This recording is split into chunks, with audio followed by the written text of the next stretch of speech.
একটা ঝুড়িতে আম আছে 45, তাহলে এই দুইটা ঝুড়ির আম একসাথে করলে কি হবে? যোগ হবে না? যোগ হবে। তাহলে দুইটা ঝুড়িতে আম কতগুলো আছে?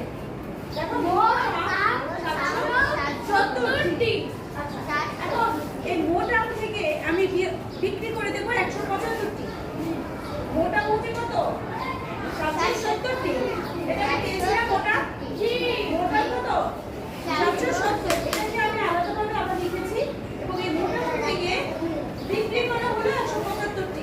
বিক্রি করে দিলাম 175টি। তাহলে বিয়োগ করলে যেটা থাকলো এটা হচ্ছে 95। এটা আমার কাছে এখন আছে, তাই না? বিক্রি করার পরে যেটা হয়েছে এটা এখন আমার কাছে আছে। এখন তোমার এখানে কয়েকটা প্রশ্ন করছে। ক নম্বর প্রশ্নটা হচ্ছে দুটি ঝুড়িতে মোট কতটি আম আছে বলো তো? দুটি ঝুড়িতে মোট কতটি আম আছে? 770টি।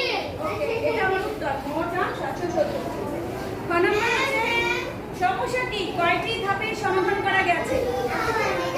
এই অঙ্কটা আমি কয়টা ধাপে করেছি?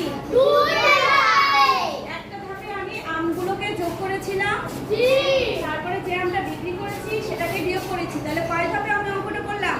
2 ধাপে। 2 ধাপে। তাহলে আমরা লিখবো সমস্যাটি 2টি ধাপে সমাধান করা যায়। এরপর হচ্ছে সমস্যাটি গাণিতিক বাক্যে প্রকাশ করো। গাণিতিক বাক্য কি? গাণিতিক বাক্য হচ্ছে আমরা এখন লিখে করব না, একবারে অঙ্ক সংখ্যাগুলো করে ফেলবো। তাহলে সেটা কিভাবে করি?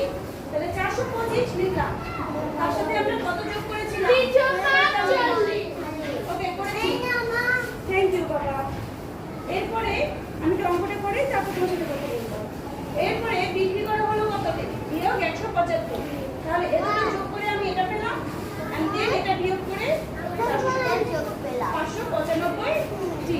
আমি উত্তর এটাই পাবো, কিন্তু এটা একবারে করতে হয়। ওকে, এখানে লেখার কোনো প্রয়োজন হয় না। গাণিতিক বাক্যে বললে শুধু সংখ্যাগুলো প্রকাশ পাবে। ওকে, লেখার কোনো প্রয়োজন নাই।